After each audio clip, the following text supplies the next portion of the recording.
The runes are also used in divination. This is a form of lot casting, although they're used in a lot of different kinds of magic.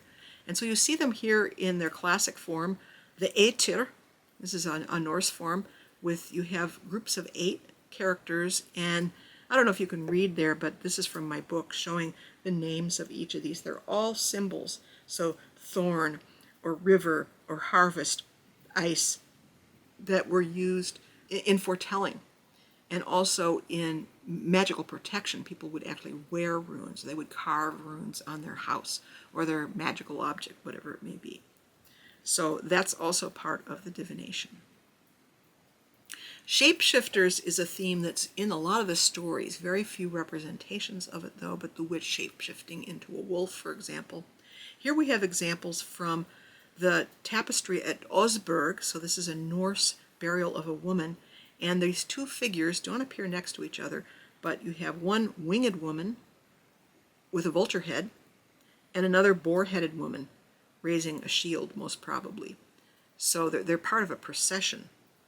And so we can see a little reflection of ceremony there from that embroidery.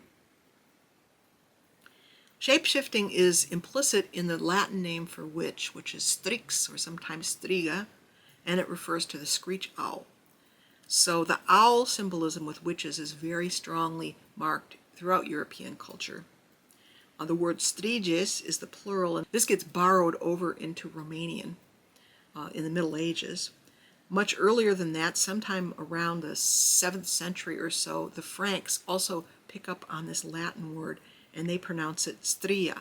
And so they have references to stria aut herbaria, witch or herb woman, that are being denounced, of course, in whatever law code that's from.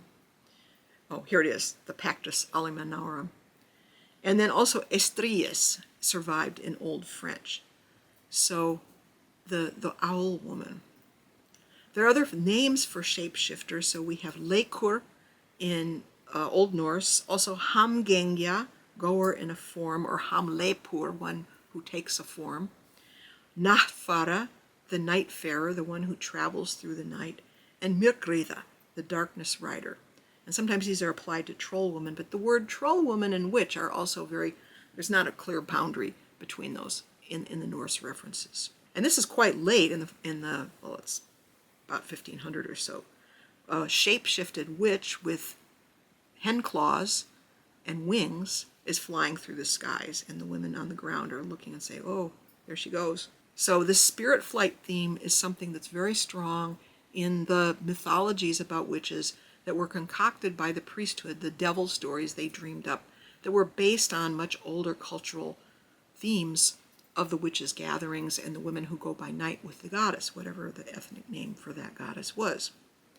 And so you'll see in the woodcuts from the 1400s and on, witches riding on oven forks or broomsticks or staves, and with the heads of animals. They shapeshift as they fly, or in order to fly. And this theme of witches flying on animals is really widespread. It even appears on cathedrals. So here is one from Lyon Cathedral, and we have this in Schleswig, so a very close part of Germany to Denmark, in the late 1200s. Witch riding on a broomstick, and you can see her flying over the treetops. And this is a theme that I see in a couple places where the witch is naked except for a cape, kind of like the antecedent for Superman in a way. Here again from the same church, we have her riding on a tiger.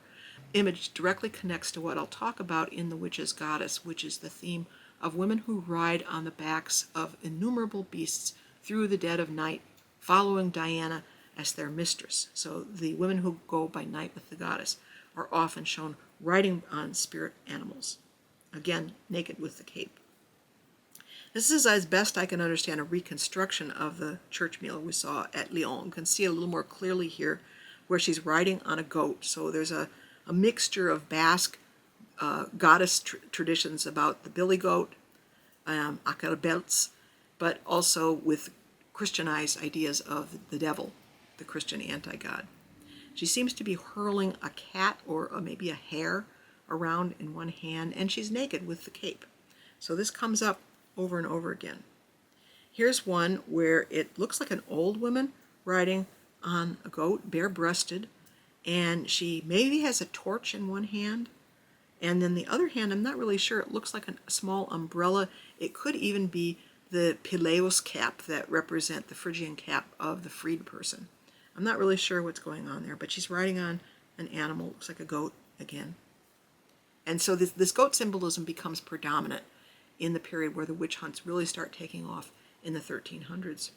And here's an Italian example, cast metal.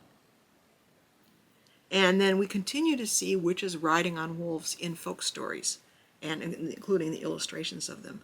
But even in historical records, especially in Scandinavia, you've got the wolf riding witch.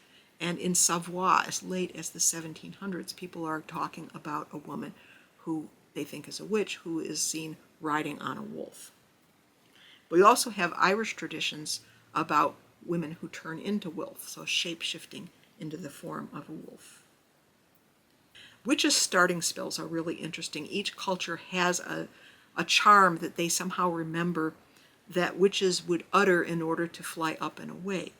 And so in this example from Germany, out on high and against nothing, which is interesting because it's really almost an affirmation of, no, we're really not harming anybody. We just like to fly. And there's a lot of cultural variance on this theme. And so another one from Czech world, old women onto the broom. And so with that, I have concluded this section.